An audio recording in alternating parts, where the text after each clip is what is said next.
Bismillahirrahmanirrahim. Alhamdulillahi Rabbil Alamin. Wassalatu wassalamu ala ashrafil anbiya'i wal mursalin wa ala alihi wa sahbihi ajma'in. Asyhadu an la ilaha illallah wahdahu la syarika lah wa asyhadu anna Muhammadan abduhu wa rasuluhu. Allahumma salli wa sallim ala nabiyyina Muhammad wa ala alihi wa sahbihi wa man tabi'ahum bi ihsanin ila yaumiddin, amma ba'd. Assalamualaikum warahmatullahi wabarakatuh. Sidang jemaah muslimin dan muslimat rahimani wa rahimakumullah.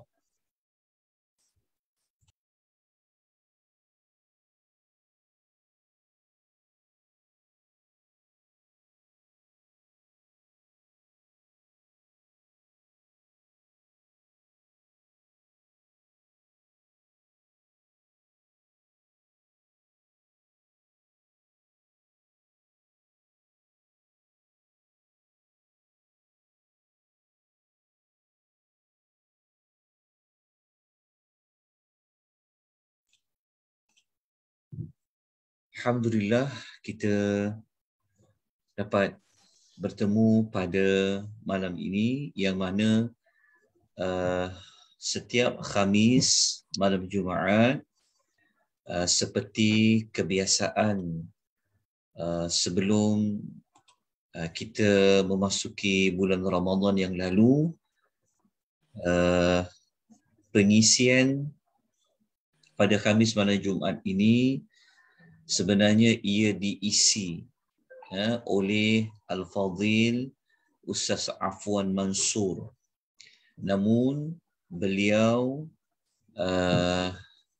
sedang menyiapkan penulisan beliau, memberikan tumpuan kepada PhD beliau.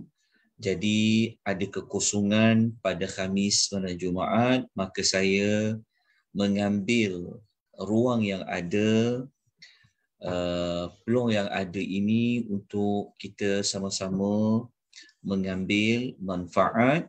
Maka saya menyambung apa yang telah dibincangkan, iaitu berkenaan dengan kisah di dalam Al-Quran yang tidak berkaitan dengan kisah para nabi, tetapi kisah manusia selain daripada para nabi. Jadi salah satu daripada kisah yang ada di dalam Al-Quran adalah kisah Luqman Al-Hakim. Sekejap perempuannya, saya nak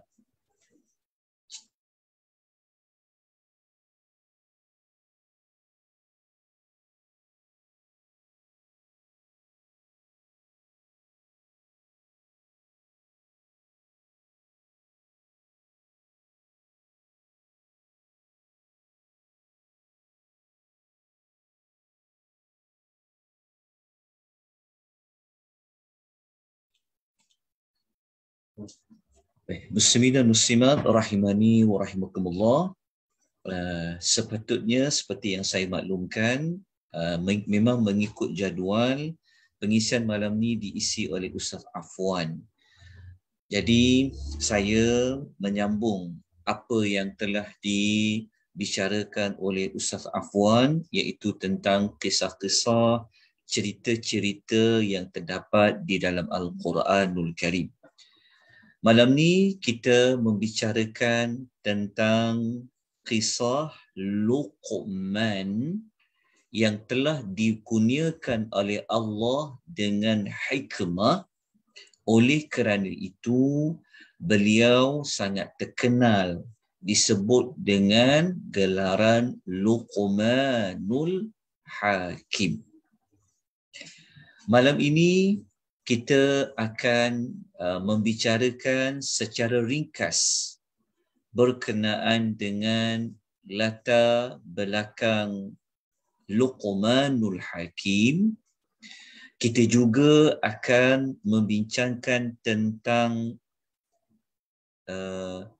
perbahasan berkenaan dengan pengertian hikmah. Dan yang ketiga, kita akan menyebutkan secara ringkas apakah pesanan Luqman di dalam Al-Quran. Pada minggu yang berikutnya, insya-Allah, pertemuan yang kedua, kita akan memperincikan lagi tentang kisah Luqman ini. Oleh kerana itu, kalau tuan-tuan lihat pada poster, tuan-tuan akan mendapati tajuknya adalah tentang ibrah, pengajaran, teladan daripada kisah Luqman. Jadi malam ni kita belum akan memperincikan tentang apakah pesanan-pesanan Luqman, tetapi malam ni seperti yang saya maklumkan, kita akan menyebutkan tentang siapa itu Luqman dan kenapa Luqman ini ditonjolkan wataknya oleh Allah di dalam Al-Quranul Karim. Luqmanul Hakim, kalau kita lihat dari sudut latar belakangnya, sekejap ya, serap. Okey. Sebelum tu tuan-tuan jelas suara saya tuan-tuan jelas ya? Boleh dengar? Jelas Ustaz. Okey, slide yang saya paparkan moga-moga tuan-tuan nampak. Insya-Allah nanti saya kongsikan kepada tuan-tuan dan puan-puan nota ringkasan apa yang saya sampaikan. Sebenarnya nota sudah tersedia ada tentang kisah Luqman. Tapi nota yang saya ada ni nota yang lama. Jadi lebih baik saya memberikan nota yang telah dikemas kini berdasarkan apa yang kita bincangkan. Apabila kita membincangkan tentang latar belakang Luqman, kita tidak akan tahu maklumat tentang Luqman melainkan berdasarkan kepada dua sumber utama. Cerita-cerita umat-umat yang terdahulu, cerita tentang manusia yang terdahulu, kita tidak akan dapat tahu melainkan kita berpandukan kepada wahyu. Wahyu kita bahagikan kepada dua sumber utama. Yang pertama adalah Al-Quranul Karim. Jadi kisah Luqman ini istimewanya ia berada pada surah yang surah itu memang diambil sempena namanya iaitu surah Luqman. Jadi semua orang sedia maklum di dalam Al-Quran ada satu surah dia panggil surah Luqman. Jadi surah Luqman ini surah yang ke-31 di dalam susunan surah-surah di dalam Al-Quran. Namun begitu, kisah Luqman ini bukanlah diceritakan oleh Allah pada semua ayat yang berada dalam surah Luqman. Ayatnya ada 34, tapi kisah beliau tidak diceritakan oleh Allah ke 34 ayat. Dia berbeza macam kisah Nabi Nuh. Dalam Al-Quran ada satu surah yang surah itu sempena dengan kisah Nabi itu iaitu Nabi Nuh. Kalau surah Nuh memang daripada ayat awal sampai ayat penghujungnya kisah Nabi Nuh secara keseluruhan. Macam tu juga kisah Nabi Allah Yusuf. Ada satu surah namanya surah Yusuf.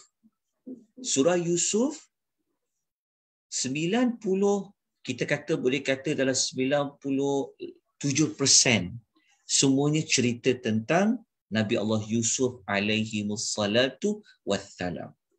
Begitulah dengan kisah Luqman, cuma bedanya walaupun surah itu surah Luqman, tetapi bukanlah keseluruhan ayatnya berkaitan dengan Luqman.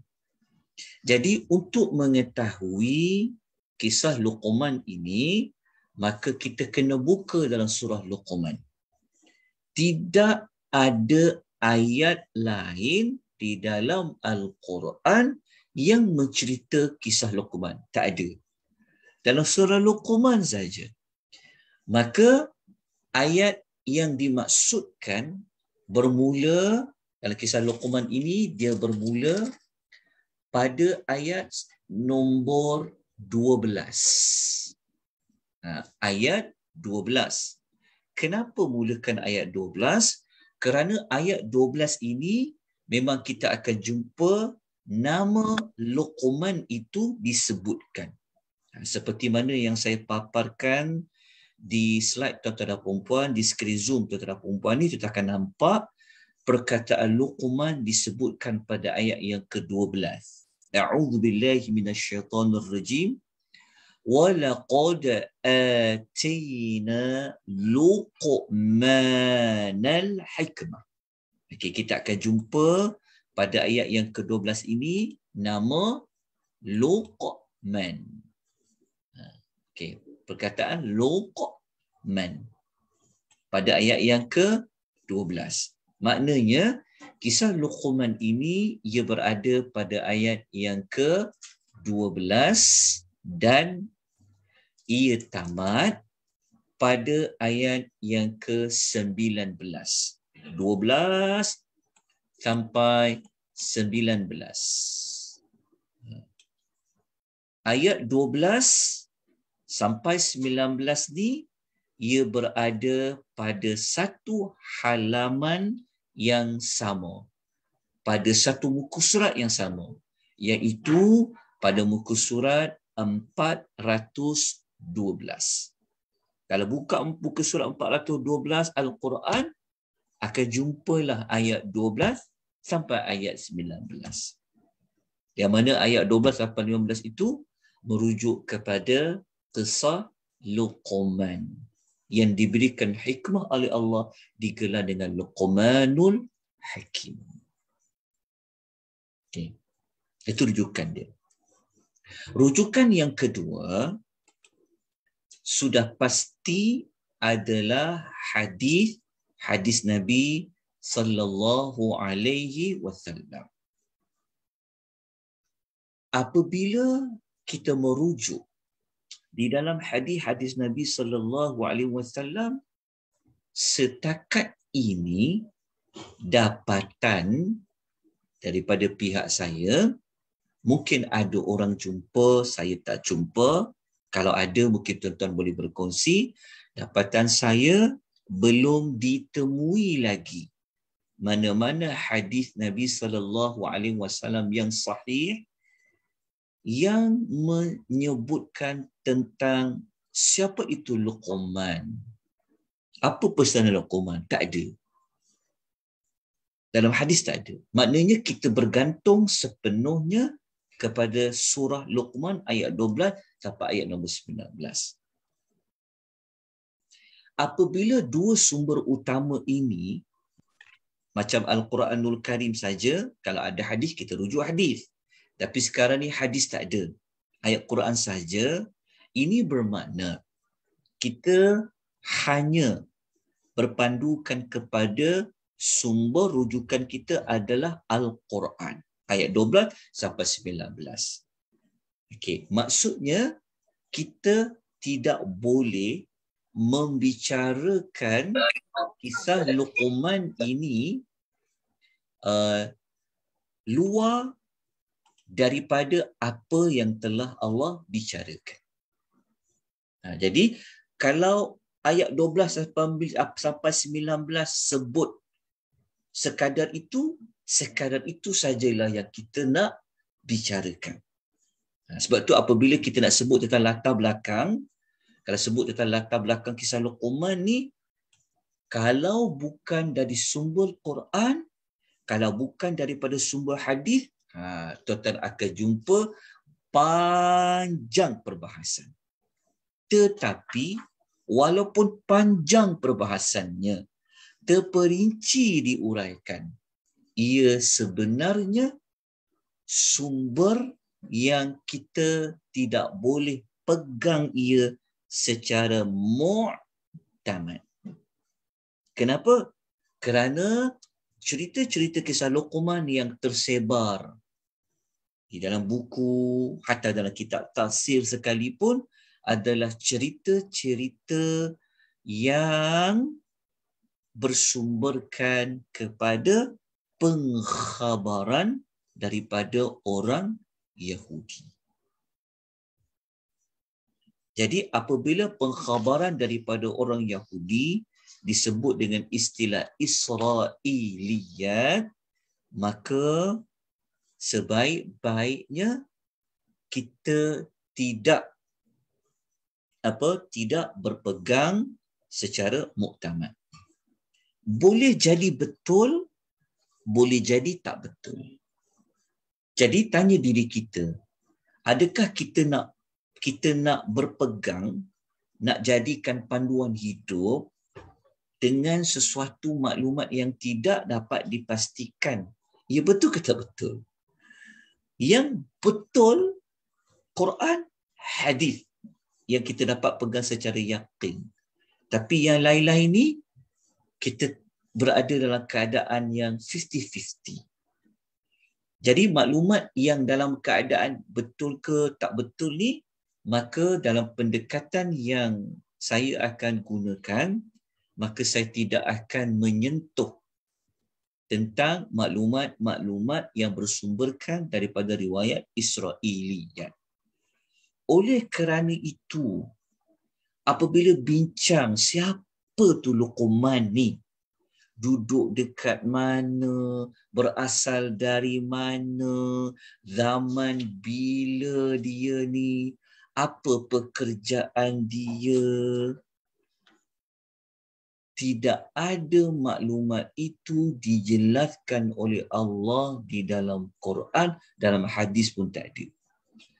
Kalau tuan-tuan dengar orang kata, adalah kitab tafsir pun. Tetapi ingat, jangan berpegang secara muktamad ada dalam kitab semua betul. Jangan. Kalau dalam kitab semua betul, maka tak gunalah orang yang sambung belajar, buat kajian. Tak.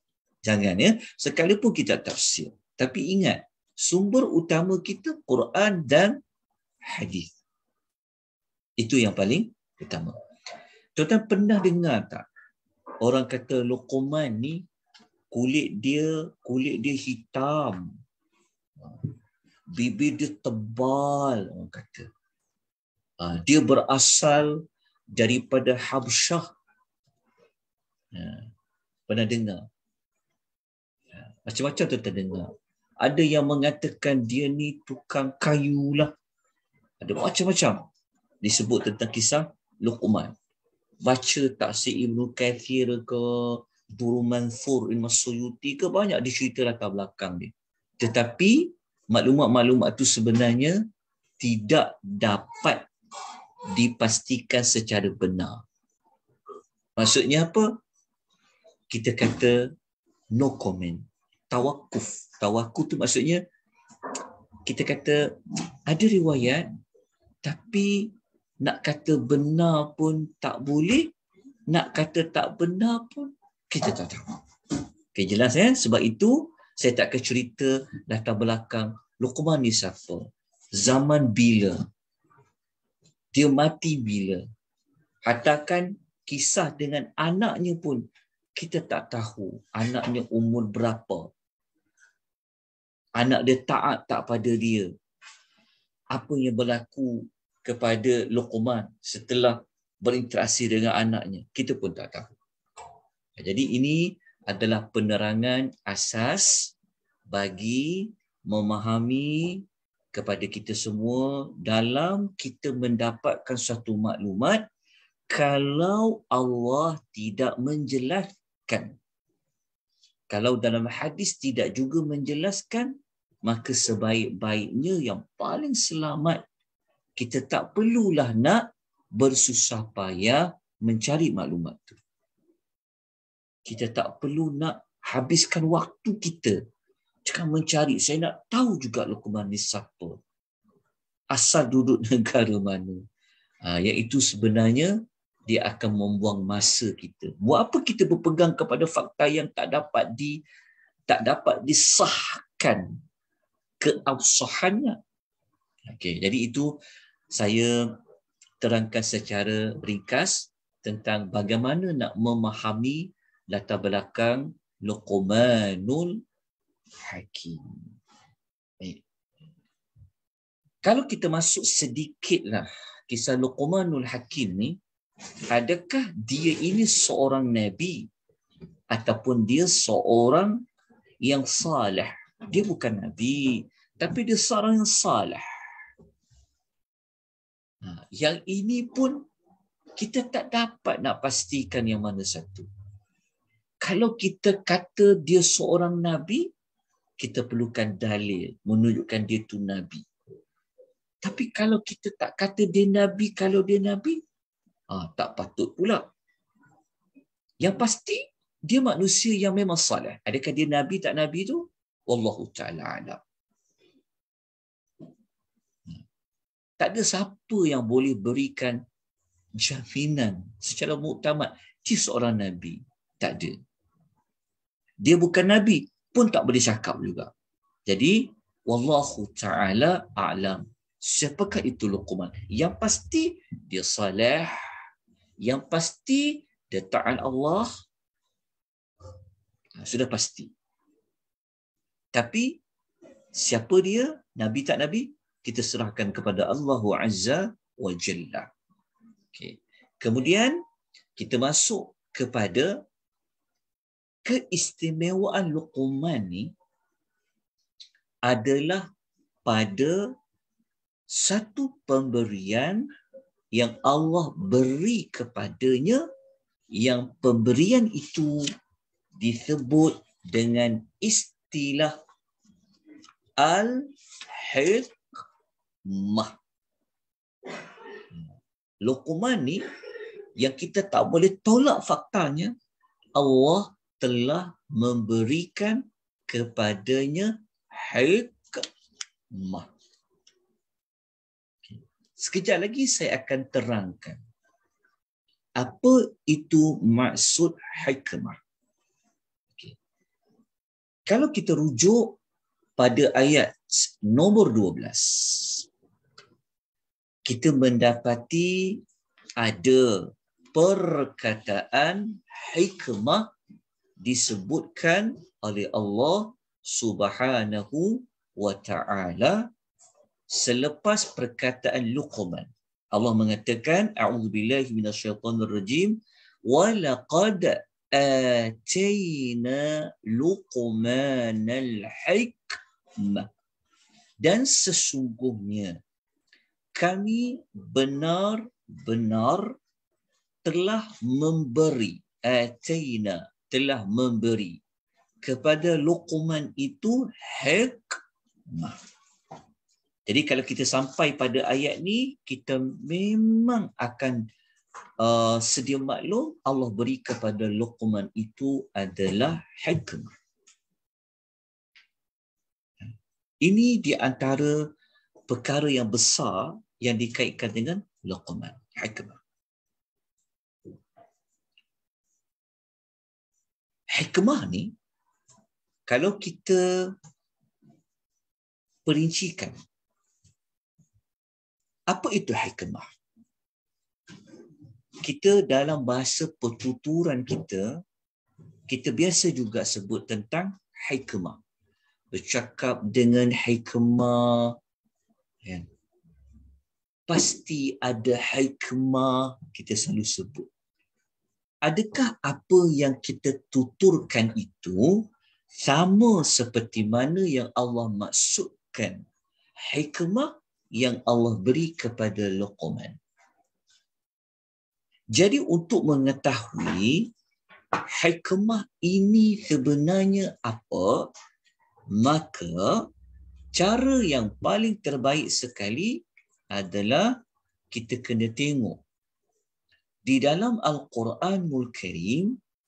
Kita akan menjumpai perkataan hikmah diulang oleh Allah sebanyak 20 marrah, sebanyak 20 kali. Bukan hanya pada ayat 12 surah Luqman saja, tapi ada pada 19 tempat yang lain. Kita akan jumpa perkataan hikmah. Ada 20 kali. Kalau perkataan hikmah yang 20 ini, tuan-tuan amati betul-betul, tuan-tuan dan puan-puan akan mendapati semua perkataan hikmah ini ianya memang dikaitkan dengan Allah. Maksud dia adalah apabila sebut hikmah saja, ia mesti berpunca dari Allah. Semua dari Allah. Jadi cari contoh macam ayat 12 tadi, kalau kita baca kan Allah kata hikmah tu siapa yang beri? Walaqad atina. Sesungguhnya kami, merujuk kepada Allah. Sebab tu kalau kita kumpul ayat-ayat hikmah yang ada di dalam 20 tempat di dalam Al-Quran, kita akan jumpa fakta yang pertama, apabila sebut hikmah saja, ia merupakan pemberian daripada Allah. Itu tentang hikmah. Okay. Sebab apabila masuk kisah Luqman ni, kadang-kadang kita tak perincikan tentang hikmah tu. Dia terus lompat kepada apa Luqman cakap pada anak dia. Dia sebenarnya, apa yang Luqman cakap kepada anak dia itu, macam mana dia cakap? Mengapa dia cakap seperti itu? Kenapa pesanan dia macam tu? Sebenarnya dia berpunca daripada dia dapat hikmah. Itu terjelas. Jadi yang ini yang perlu kita tekankan. Tapi kita sebut namanya Luqmanul Hakim. Tapi tidak dibicarakan dengan lanjut. Apa itu hikmah? Siapa yang dapat hikmah? Kalau kita bapa, kalau saya bapa, Allah beri kepada saya hikmah, maka saya boleh jadi seperti Luqman terhadap anaknya. Begitu juga ibu, kalau dia dapat hikmah. Jadi, pesanan Luqman ni, dia berpaksikan kepada hikmah yang Allah berikan kepadanya. Apabila kita bincang tentang perkataan hikmah ni juga, hikmah di dalam Quran, dia hanya diberikan kepada orang yang beriman saja.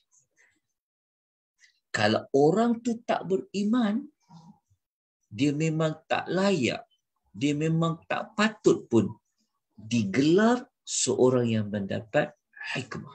Sebab tadi kita kata, semua perkataan hikmah di dalam Al-Quran, ianya datang dari Allah. Pemberian daripada Allah. Jadi apabila sebut hikmah saja dalam Quran, ia merujuk hanya diberikan kepada orang-orang yang beriman. Apa itu hikmah? Apa itu hikmah? Baik. Untuk memudahkan memahami tentang kejap Hikmah ni, dia begini. Kalau kita lihat perbahasan di kalangan para ulama, hikmah yang Allah nak berikan, yang telah Allah berikan kepada Luqman ni, setelah dikumpulkan ulama tafsir kata macam ni, ulama tafsir kata macam ni, maka dapatlah diringkaskan. Hikmah yang Allah beri kepada Luqman ini, akhirnya Luqman ini dia jadi seorang yang apa? Dia dapat hikmah. Tapi hikmah tu tak dikaitkan dengan apa? Boleh kita katakan hikmah ini dikaitkan dengan IQ, dengan akalnya. Hikmah ini boleh dikaitkan, kalau kita sebut dengan kisah Luqman tadi, dikaitkan dengan kata-kata. Maksudnya Luqman ni, kalau dia bercakap, kalau dia pilih perkataan, dia sangat tepat. Itu pada kata-kata. Tapi bukan sekadar pada dia pandai bercakap, pilih perkataan yang tepat pada waktunya, pada suasananya, tetapi dia seorang yang bijak. Bijak dia. Sebab tu nanti waktu kita belajar pesanan-pesanan Luqman, kita akan analisis perkara apa yang Luqman pesan nombor 1. Macam mana dia nak sampaikan maklumat tu? Kenapa kita nak bincang seperti itu? Kerana kita nak melihat di mana kehikmahan Luqman tu. Jadi kita boleh kata hikmahnya Luqman itu, yang pertama pada akalnya. Dia seorang yang cerdas, seorang yang cerdik. Bukan sekadar dia cerdik, tapi pada kata-kata dia. Dan yang ketiga, sudah pasti pada perbuatannya. Pada perbuatannya.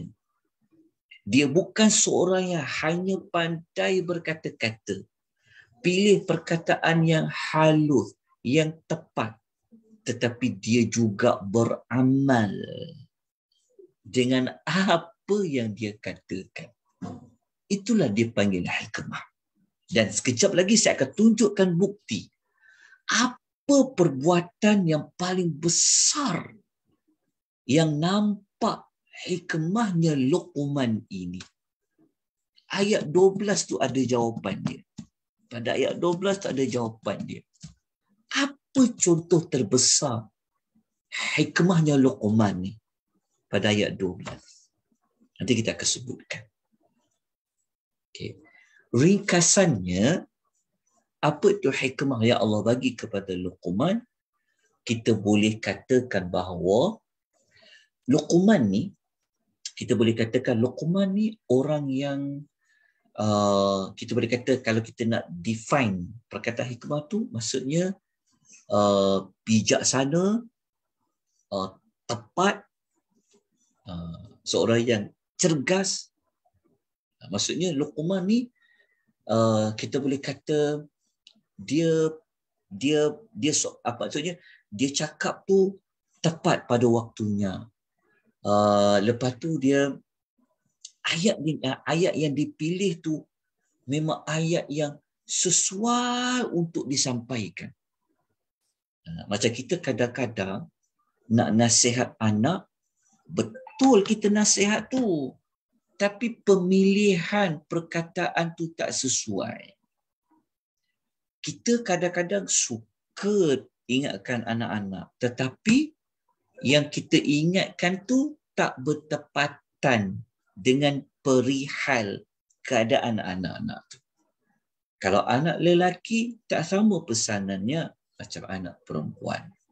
Anak yang sudah remaja tak sama dengan anak-anak yang masih lagi peringkat belum remaja. Itu contoh nak bagi nampak bahawa Luqman ni dia bercakap mengikut konteks.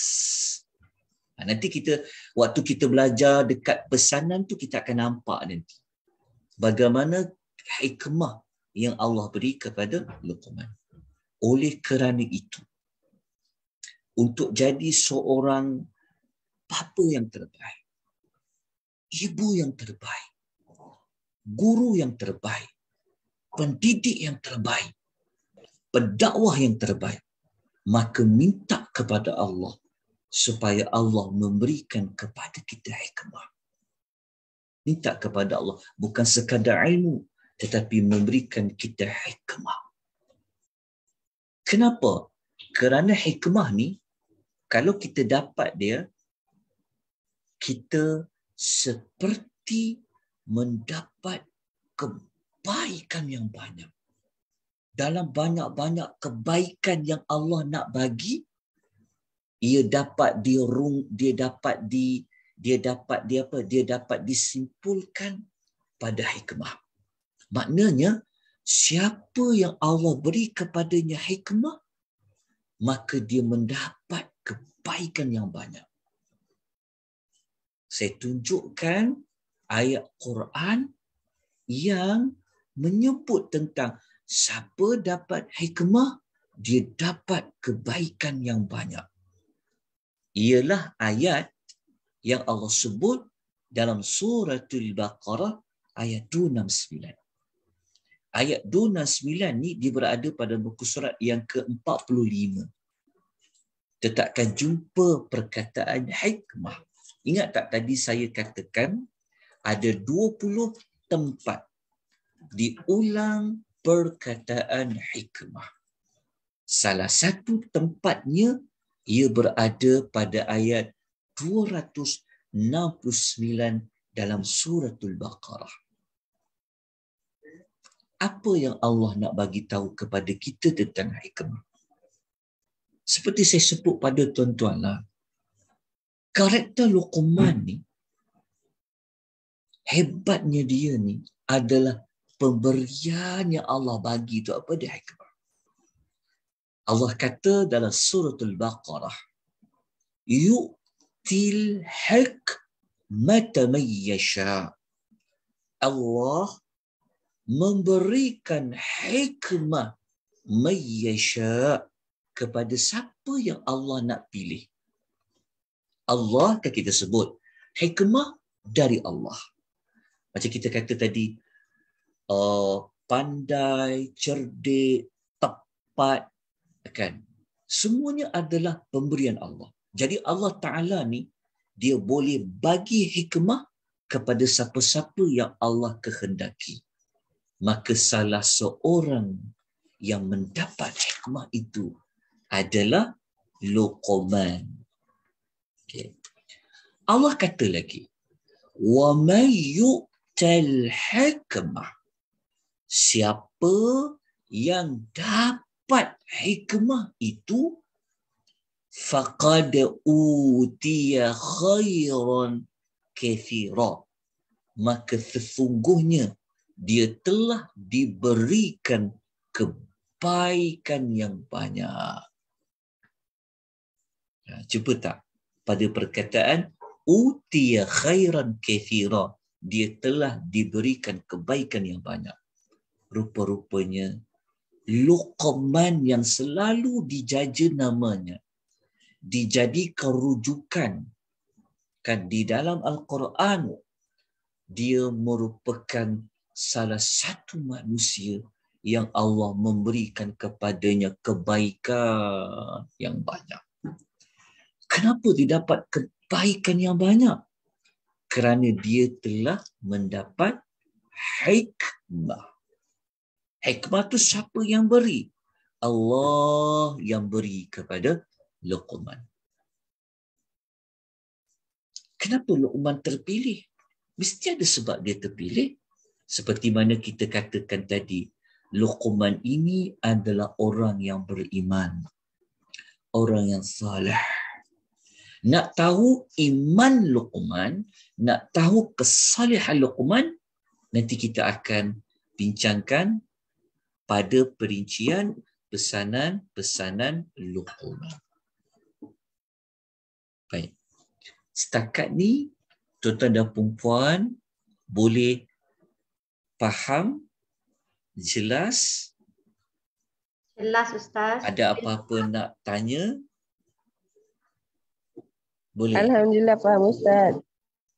Okey, alhamdulillah. Pelan-pelan saya terangkan. Saya terangkan satu persatu.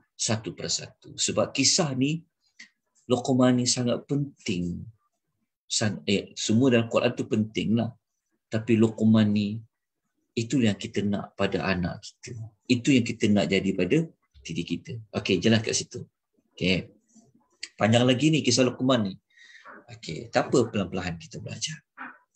Okey, sekarang kita nak masuk kepada, ni secara ringkas saja ya, ambil yang bahagian umum tentang pesanan-pesanan Luqman. Okey. Pesanan Luqman sudah pasti kepada siapa? Sudah pasti kepada anaknya yang lelaki. Kita fahamlah. Okey. Luqman apabila dia memberikan pesanan kepada anaknya, Luqman dia memberi pesanan, antara pesanan dia yang utama, dia mengingatkan kepada anaknya tentang tauhid iman yang kita rangkumkan di bawah tajuk aqidah. Kenapa Luqman dipesan kepada anaknya aqidah, tauhid, iman? Kerana dia dapat hikmah dan itu pun yang patut disampaikan. Yang kedua, bukan sekadar Luqman mengingatkan anaknya. Tuan-tuan kena ingat ya, apabila kisah Luqman disebut pada anaknya, sebenarnya kita ni pun sebenarnya ditujukan ayat tu kepada kita. Bukanlah kita nak kata, oh ini Luqman je pada anaknya, bagi kita not relevant, not applicable. Tak. Itulah fungsi Quran, untuk diambil teladan. Yang kedua, Luqman ni dia menekankan tentang perkara ibadah. Itu pun kita kata dia dalam berkaitan dengan syariah ataupun dari sudut ibadah. Kemudian Luqman ini juga dia menekankan tentang akhlak. Tiga topik. Tentang iman, tauhid, tentang ibadat harian, dan cerita tentang akhlak. Ketiga-tiga maklumat ini, jika diperhalusi, kita boleh letakkan dia kepada dua bahagian. Iaitu, Luqman dia menekankan hubungan dengan Allah.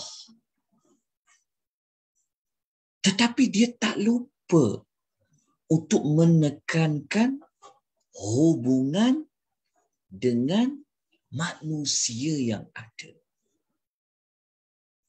Jadi dia panggil lengkap, hablum minallah wa hablun minan nas.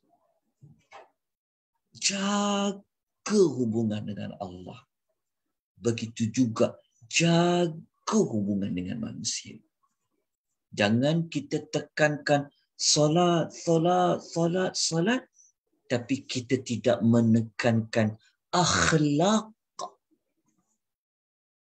terhadap manusia lain. Nanti kita akan perincikan dia satu persatu. Ringkasannya yang lain, kalau kita nak buat lagi ringkasannya, ini seperti mana yang diulas oleh dalam Taksiran Munir Dr. Wahabah mengatakan, kalau kita amati betul-betul kisah Luqman ni, dia menggunakan pendekatan suruh buat. Maksudnya dia menggunakan pendekatan do. Dan dia juga menggunakan pendekatan don't. Kena buat, jangan buat. Okay. Lepas tu pula, kalau kita amati betul-betul, Luqmanul Hakim ni, tengok ya bijaksananya Luqman, kisah orang-orang yang terdahulu ni kan. Zaman dulu, mana dia tahu zaman generasi Y, generasi Z kan. Zaman-zaman anak-anak kita zaman sekarang ni, masuk generasi Y. Nak pergi zaman generasi Z. Tak lama lagi zaman generasi Alpha. Iaitu jenis IQ diorang ni tak macam orang dulu kan. Kan budak sekarang dah pandai guna gadget zaman IT. Jadi kisah Luqman ni dia dah advance ke depan dah. Macam mana tu?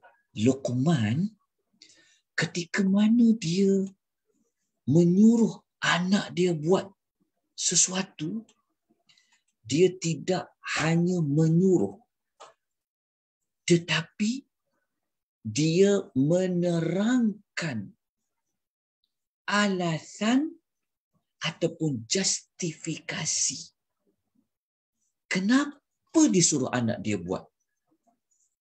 Kenapa dia perintahkan anak dia jangan buat.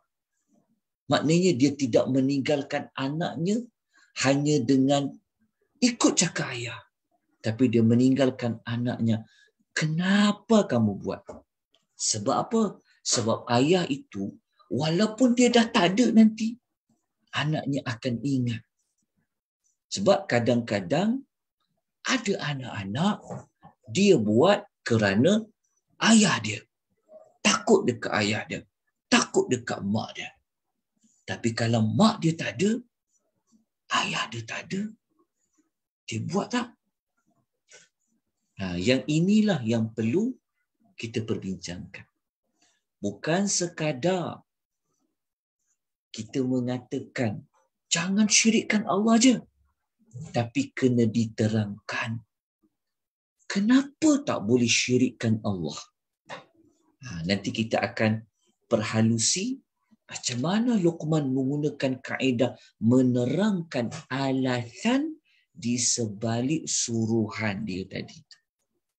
Sebab zaman generasi Y, dia nak tahu kenapa dia kena buat.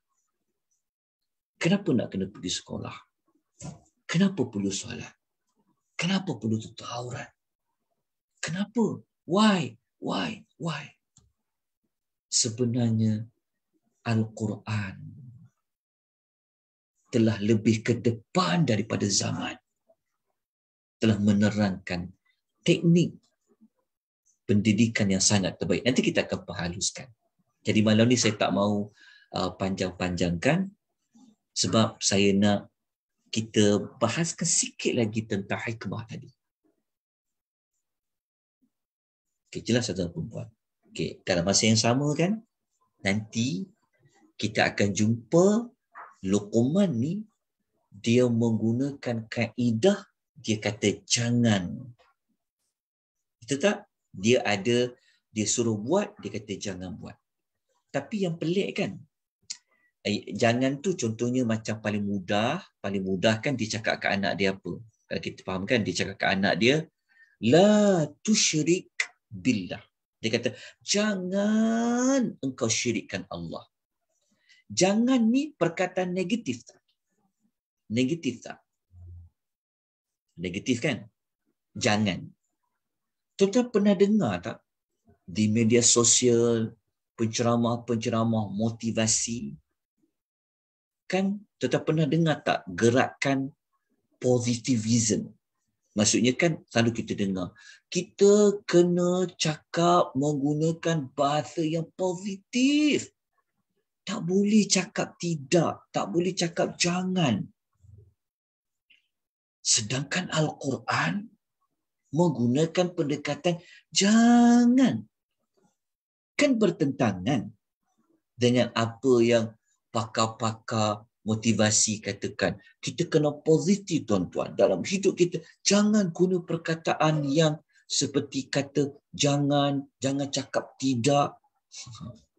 Tetapi Al-Quran menyebut terang-terang, la, jangan. Nanti kita akan perincikan. Mana kita nak ikut? Nak ikut apa yang Allah ajarkan? Atau nak ikut manusia yang menggunakan teori kadang-kadang bertentangan dengan Al-Quran? Baik.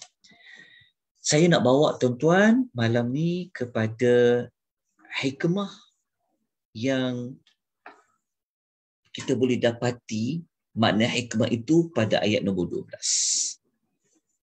Okey. Kita ada sikit waktu lagi. Boleh saya teruskan sedikit lagi waktu? Tuan-tuan dan perempuan? Boleh, Ustaz. Okey, boleh. Okey. Kalau kita baca dekat ayat yang ke-12, tuan-tuan akan jumpa perkataan anishkur lillah. Kita akan jumpa perkataan apa selepas hikmah tu? Bersyukurlah kepada Allah. Perkataan bersyukurlah kepada Allah. Kenapa perkataan bersyukurlah kepada Allah ini dia dikaitkan dengan hikmah? Kalau kita baca ayat ni, terjemahan, mungkin kita akan faham macam ni.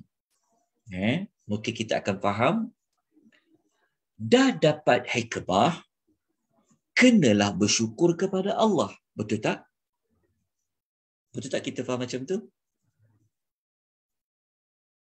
Betul, Ustaz. Faham macam tu. Okey, faham macam tu. Okey.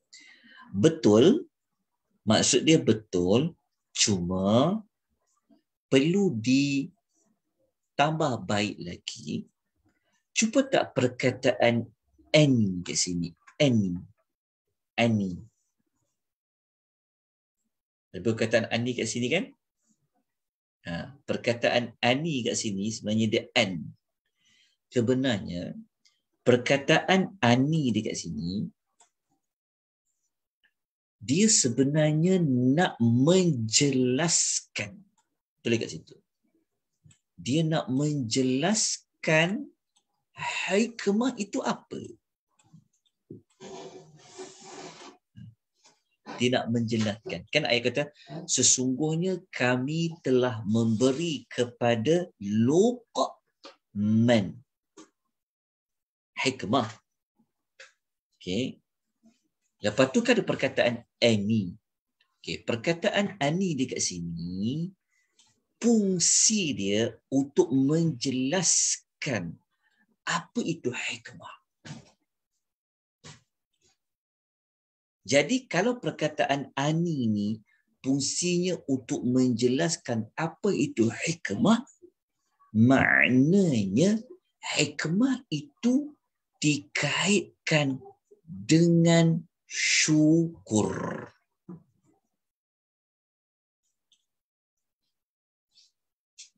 Jelas tak maksud dia? Sebab fungsi ani ni, perkalimah ani ni, dalam ilmu tafsir, dia panggil dia daripada an sebenarnya. An ini sebenarnya fungsinya untuk mentaksirkan, menjelaskan apa itu hikmah.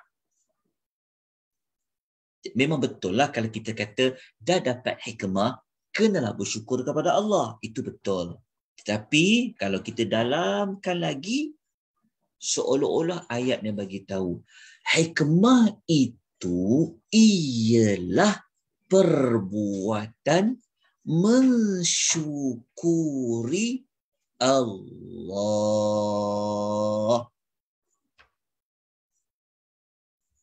Itulah hikmah. Maknanya buah bagi hikmah ini adalah syukur kepada Allah.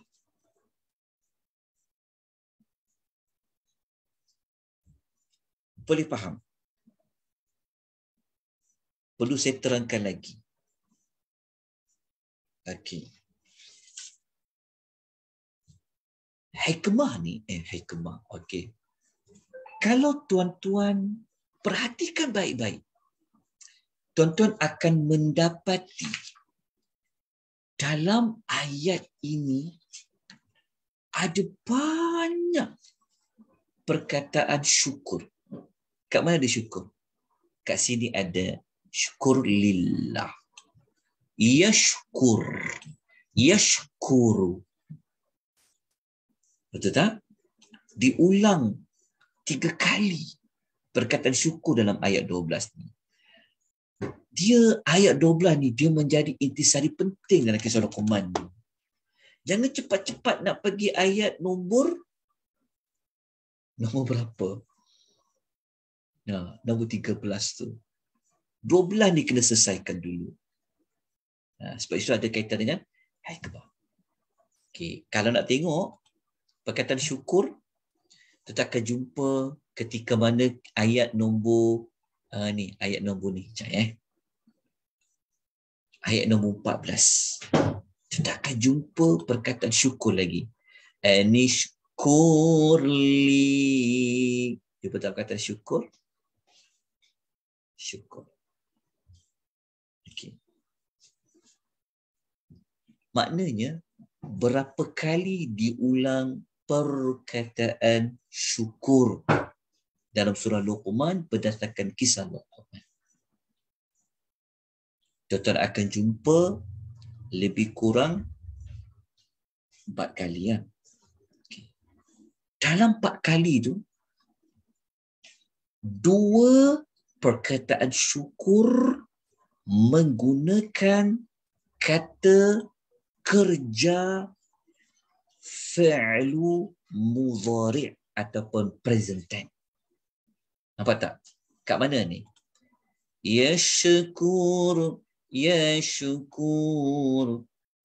Okey. Dan ada 2 kalimah perkataan syukur dalam bentuk fi'lu amri. Dalam bentuk kata kerja berbentuk mengarahkan. Seperti mana? Anishkur, bersyukurlah. Lepas tu kalau kita baca pada ayat 14, kita akan jumpa. Anishkurli, bersyukurlah kepadaku dan kepada kedua ibu bapa kamu. Ini memberikan kita maklumat. Hikmah ada kaitan dengan sifat syukur. Jadi apabila cerita tentang dia dapat hikmah, dia pasti akan bersyukur. Sebab kalau dia bijak, dia kenal Allah dia. Bijak ni sebenarnya yang paling utama bukan bijak mengeja, bukan bijak membaca, tetapi dia kenal Allah dia. Maka seharusnya dia bersyukur. Jadi tak dinamakan dia itu hikmah orangnya kalau dia tidak bersyukur kepada Allah. Dia tak bersyukur kepada manusia. Siapa manusia yang perlu disyukuri? Kedua ibu bapa. Sebab itu kalau dia pandai macam mana sekalipun, tapi kalau dia tidak mensyukuri Allah, dia tidak berlaku ihsan kepada kedua ibu bapanya, dia hanya pandai. Sekalipun dia hakim, yang arif lagi bijaksana, dia sebenarnya tidak bijaksana kalau dia tidak mensyukuri Allah. Kalau dia tak buat ihsan kepada kedua orang tu. Sebab apa? Sebab kalau dia pandai, dia tahu kan tentang Allah tu dengan dia sebagai apa, ibu bapa tu sebagai apa, sepatutnya dia akan mensyukuri Allah dan kedua ibu bapanya. Jadi ringkasannya, hikmah ini, intisari utamanya, buah kepada hikmah itu ada pada perbuatan mensyukuri Allah. InsyaAllah minggu depan, siri yang kedua, kita akan memperhalusi lagi kenapa perkataan syukur ini yang berada dalam kisah Luqman ini menggunakan kata kerja yang mudhari', yang terkini, yang sekarang dan arahan. Lepas tu baru kita masuk kepada pesanan Luqman yang pertama, yang kedua, yang ketiga. InsyaAllah kita cuba mengambil beberapa siri untuk memperincikan kisah Luqman ini. Sambil kita belajar kisah, kita nak tadabbur ayat-ayat yang ada pada kisah Luqmanul Hakim. Ya Allah beri hikmah kepadanya. Wallahu ta'ala alam. Itu sahaja sekadar yang mampu saya sampaikan pengisian pada malam ini. Jadi ada apa-apa soalan, ada apa-apa pertanyaan, penambahbaikan, boleh tuan-tuan maklumkan. Baik. Saya buka kalau ada apa-apa pertanyaan. Kan? Contoh biasa dengar dah kisah Luqman ni, betul tak? Siapa-siapa nak tambah, nak kongsi maklumat, silakan tuan-tuan dan puan-puan. Silakan. Tak ada? Okey. Kalau saya tanya soalan pada tuan-tuan dan puan-puan, contoh. Kalau kita nak guna pendekatan mendidik anak-anak, bolehkah kita menggunakan pendekatan menakut-nakutkan?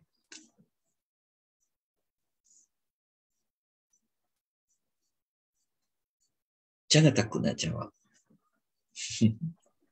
Menakut-nakutkan betul Ustaz.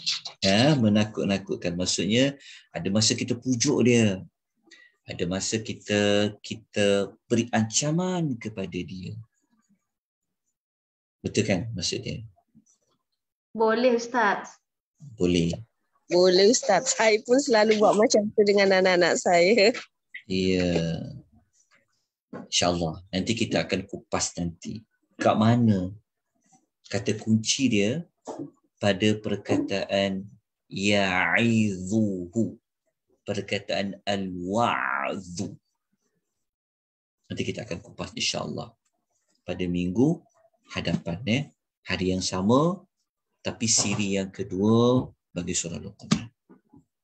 Jadi saya mohon ampun dan maaf atas kelemahan, kekurangan. Jika ada sebarang cadangan, boleh dikemukakan kepada Akademi Tadabbur Malaysia, ataupun boleh disalurkan maklumat pada Kak Nuriza atau kepada Syahira yang membantu saya setakat ini untuk melancarkan lagi perjalanan kelas-kelas di Akademi Tadabbur, insyaAllah. Jazakumullahu khairan tuan-tuan dan puan-puan semua atas penglibatan, kesungguhan tuan-tuan dan puan-puan. Semoga Allah memberikan rahmat, sentiasa berlapangkan dada, mempermudahkan segala urusan. Aqulu qawli hadha wa astaghfirullahal azim wa billahi taufiq wal hidayah. Wassalamualaikum warahmatullahi wabarakatuh. Waalaikumsalam Terima warahmatullahi kasih Ustaz. Assalamualaikum. wabarakatuh. Terima kasih Ustaz. Wafikum Terima kasih semua. barakallah. Assalamualaikum.